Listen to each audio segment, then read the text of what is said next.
चलिए आज का इम्पोर्टेंट टॉपिक स्टार्ट करते हैं। आरपीएससी मेंस में आरसीसी स्ट्रक्चर के design of doubly reinforced beam से 20 मार्क्स का क्वेश्चन पूछा जा चुका है और इसी क्वेश्चन के एग्जैक्ट डिजाइन स्टेप फॉलो करके जो मैं आपको इस वीडियो में बताने जा रहा हूँ, मेरे खुद के 20 में से 20 मार्क्स आए थे और इस वीडियो में मैं वहीं सेम एग्जामिनर ओरिएंटेड स्टेप आपको डिटेल में समझाऊंगा। अगर आपने एक भी स्टेप मिस कर दिया तो 4-5 मार्क्स डायरेक्ट कट हो जाते हैं, इसलिए वीडियो को एंड तक देखिए। तो चलिए सबसे पहले तो ये क्लियर करते हैं कि डबली रेनफोर्स्ड बीम होती क्या है और इनको अपन किन किन सिचुएशन में प्रोवाइड करते हैं। तो इसका जो आंसर है वो है, if reinforcement is provided in tension and compression zone of section then such section is called doubly reinforced section. Singly reinforced section में तो अपन क्या करते हैं, सिर्फ टेंशन जोन में रेनफोर्समेंट प्रोवाइड करते हैं। अगर वहीं अपन टेंशन और कंप्रेशन दोनों जोनों में रेनफोर्समेंट प्रोवाइड कर दे तो ऐसे सेक्शन को अपन डबली रेनफोर्स्ड सेक्शन कहते हैं। अभी अपन प्रोवाइड क्यों करवाते हैं, इसकी क्या क्या सिचुएशंस है जिसके अंदर अपन इनको प्रोवाइड करवाते हैं। तो वो है, when singly reinforced section are not able to carry the ultimate movement coming over the beam. जब क्या होता है, जो सिंगली रेनफोर्स्ड सेक्शन होता है वो जो अल्टीमेट बेंडिंग मूवमेंट जो आ रहा है उसको कैरी करने के लिए एबल नहीं हो पाता है, तो उस केस में अपन क्या करते हैं, डबली रेनफोर्स्ड बीम डिजाइन करते हैं जब बीएमयू की वैल्यू एमयू लिमिटिंग से ज़्यादा हो जाती है। When section size of beam B and D both are restricted, जब बीम की जो सेक्शन साइज है, विड्थ और डेप्थ दोनों को रेस्ट्रिक्टेड कर दे कि भाई इससे ज़्यादा नहीं बढ़ सकते, तो उस केस में अपने को क्या करना पड़ेगा कि कंप्रेशन के अंदर भी रेनफोर्समेंट प्रोवाइड करना पड़ेगा ताकि वो जो उस पर अल्टीमेट मूवमेंट आ रहा है उसको रेजिस्ट कर सके, कैरी कर सके। In case of reversal stresses due to bind और अर्थक्यूब के लिए जब अपन डिजाइन करते हैं किसी बिल्डिंग को, तो उस केस में भी अपन डबली रेनफोर्स्ड बीम प्रोवाइड करवाते हैं, डबली रेनफोर्स्ड सेक्शन प्रोवाइड करते हैं। कंप्रेशन जोन के अंदर भी अपन उसमें रेनफोर्समेंट प्रोवाइड करवाते हैं। Next, what is the difference between hanger bar and compression reinforcement. Hanger bar और कंप्रेशन रेनफोर्समेंट के बीच में क्या डिफरेंस है, ये क्वेश्चन पूछा जा सकता है 2 मार्क्स में। Hanger bars are provided in the compression zone of the beam for the holding the shear stirrups. Hanger bar जो होते हैं वो अपन कंप्रेशन जोन में प्रोवाइड करवाते हैं बीम के शियर स्ट्रिप्स को होल्डिंग करने के लिए। Hanger bar generally not considered as compression reinforcement. Hanger bar जो होते हैं वो जनरली कंप्रेशन रेनफोर्समेंट की तरह अपन कंसीडर नहीं करते हैं, लेकिन अगर हैंगर बार का एरिया सिग्निफिकेंट हो, ग्रेटर देन 0.2% हो, तो उस हैंगर बार को अपन कंप्रेशन रेनफोर्समेंट की तरह ट्रीट करेंगे, उसको अपन कंप्रेशन रेनफोर्समेंट में कंसीडर करेंगे। तो ये इन दोनों में डिफरेंस है।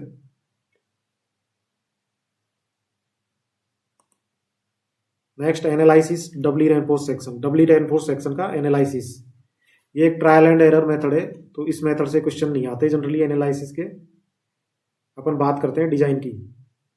Design of doubly reinforced section, doubly reinforced section को डिजाइन कैसे करते हैं उसकी बात करते हैं। हाउ आइडेंटिफाई, सबसे पहले तो हम ये पता करेंगे कि ये डबली रेनफोर्स्ड सेक्शन से रिलेटेड है या नहीं है। तो अपन कैसे आइडेंटिफाई करेंगे क्वेश्चन को, क्वेश्चन में क्या दिया हुआ होगा, width and depth both given and restricted, only need to find AST, one type question. इसमें सिर्फ एक टाइप के क्वेश्चन बढ़ेंगे। सिंगली रेनफोर्स्ड सेक्शन में 2 तरह के क्वेश्चन बनते थे, जिसमें अपने को सेक्शन साइज और एएसटी कैलकुलेट करना था, और एक केस में अपने को सेक्शन साइज दिया हुआ था और एएसटी कैलकुलेट करना था। इसमें क्या है, विड्थ और डेप्थ हमेशा दी हुई होगी, ये डिफरेंस है दोनों में। तो विड्थ और डेप्थ दोनों दी हुई होती है और वो रेस्ट्रिक्टेड होती है, तो इस केस में अपने को डबली रेनफोर्स्ड सेक्शन के लिए डिजाइन करना पड़ेगा इसको। तो जो क्वेश्चन है उसमें हमको ऐसे ही पता लगेगा कि उसमें विड्थ एंड डेप्थ दोनों दी हुई होगी और रेस्ट्रिक्टेड होगी, तो अपने को एएसटी फाइंड आउट करना है। इसमें सिर्फ एक ही तरह का क्वेश्चन बनता है डिजाइनिंग में। तो ये जो मैं स्टेप्स बता रहा हूँ सेम आपको फॉलो करनी है। सबसे पहले स्टेप में अपन फाइंड आउट करेंगे load and bending movement calculation. Bending movement ultimate equal to WUL²/8 और अल्टीमेट लोड होता है 1.5 dead load plus live load. तो इससे अपन ultimate bending movement find out करेंगे स्टेप 1 में। जो स्टेप 2 है उसमें अपन फाइंड करेंगे MU limiting for given section. MU limiting find out करेंगे और एमयू लिमिटिंग इक्वल टू होता है QBD², और जो Q है उसकी वैल्यू होती है 0.148 FCK, 0.138 FCK और 0.133 FCK, Fe 250, Fe 415 और Fe 500, इन तीनों के लिए इसकी वैल्यू अलग अलग होती है। तो यहाँ से अपन Q की वैल्यू रखेंगे, यहाँ से MU लिमिटिंग फाइंड आउट करेंगे। फिर उसके बाद में स्टेप थर्ड में अपन कंपेयर करेंगे BMU और MU लिमिटिंग को। अगर BMU की वैल्यू MU लिमिटिंग से ज़्यादा है तो उस केस में अपन डबली रेनफोर्स सेक्शन के लिए डिजाइन करते हैं। तो इसमें BMU की वैल्यू MU लिमिटिंग से ज़्यादा होगी। तो ये स्टेप थर्ड में अपन कंपेयर करेंगे दोनों को। स्टेप 4 में अपन कैलकुलेट करेंगे AST1 equal to AST1 limiting equal to 0.414 FCK upon F by XU limiting into B। Balance section के लिए AST1 की वैल्यू कैलकुलेट करेंगे यहाँ से। फिर उसके बाद में स्टेप 5 में अपन calculate movement resisted by section 2।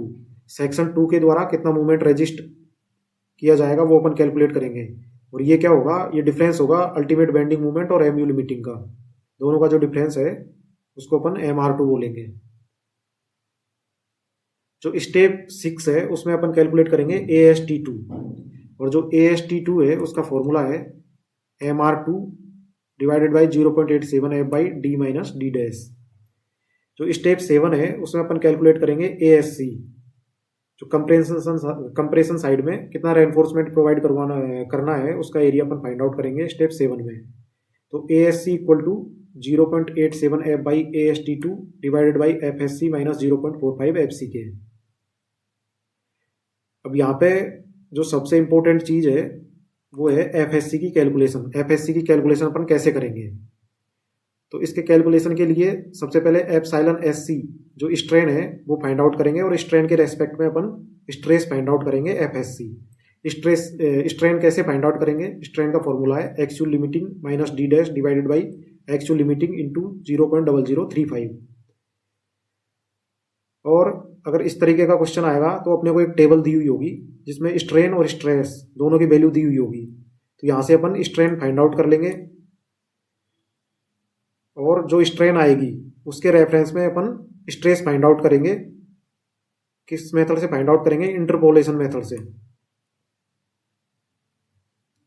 तो इस तरीके से अपने को स्ट्रेस फाइंड आउट करनी है FSC की वैल्यू। फिर FSC की वैल्यू अपन यहाँ पे पुट अप कर देंगे। अगर अपने को ये वैल्यू नहीं दी हुई हो तो अब अपन क्या करेंगे, तो उस केस में अपने को if nothing is given then FSC can assumed as, अगर कुछ भी नहीं दिया हुआ हो तो उस केस में अपन FSC एज्यूम्ड करेंगे FSC equal to 0.87 F by. तो यहाँ से अपन FSC की वैल्यू डायरेक्ट कैलकुलेट करके और इस फॉर्मूले में रख देंगे ASC equal to 0.87 F by AST2 divided by FSC minus 0.45 FCK में। फिर उसके बाद में अपन टोटल AST फाइंड आउट करेंगे, AST1 प्लस AST2। तो यहाँ से टोटल AST आ जाएगा। फिर स्टेप जो 8 है उसमें अपन चेक करेंगे, check for limits, check for AST minimum और check for AST maximum. AST minimum कितना होना चाहिए, 0.85 BD upon F by. Check for AST maximum should be less than equal to 0.04 BD। तो अपना जो AST है वो इन दोनों के बीच में होना चाहिए। तो इस तरीके से ये डिजाइन स्टेप्स है कि किस तरीके से अपन डबली रेनफोर्स्ड सेक्शन है उसको डिजाइन करते हैं। तो अब हम उस न्यूमेरिकल्स को सॉल्व करते हैं जो RPSC 2018 में आया हुआ था।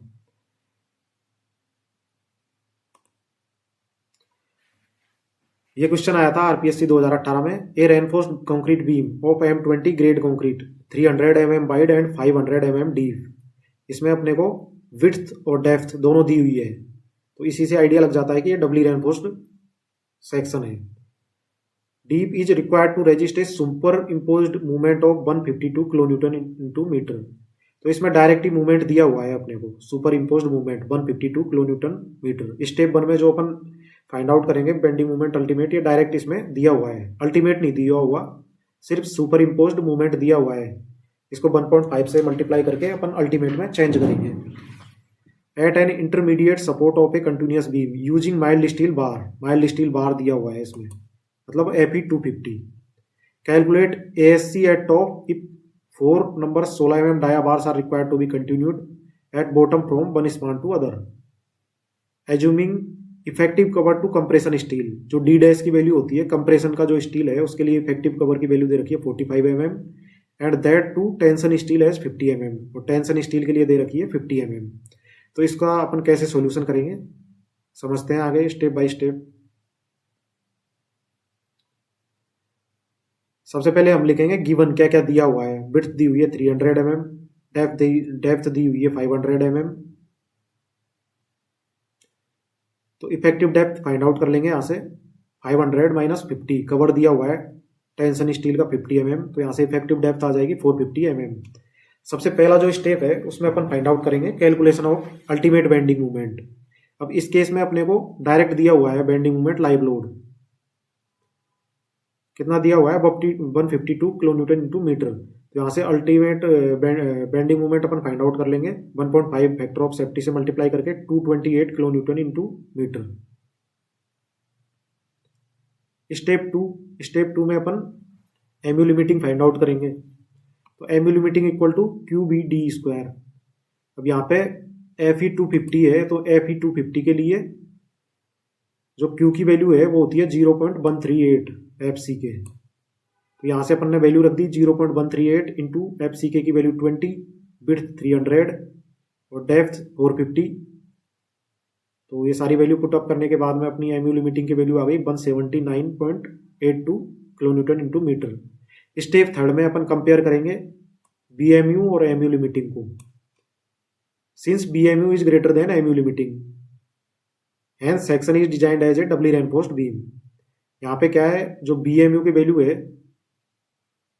वो तो अपनी आई है 228 किलो न्यूटन इंटू मीटर, और जो एमयू लिमिटिंग है उसकी वैल्यू है 179.82 किलो न्यूटन इंटू मीटर। तो इस केस में BMU ग्रेटर देन हो गया एमयू लिमिटिंग से, तो इसलिए अपन सेक्शन को as a doubly reinforced beam की तरह डिजाइन करेंगे। फिर उसके बाद में अपन फाइंड आउट करेंगे स्टेप 4 में AST1।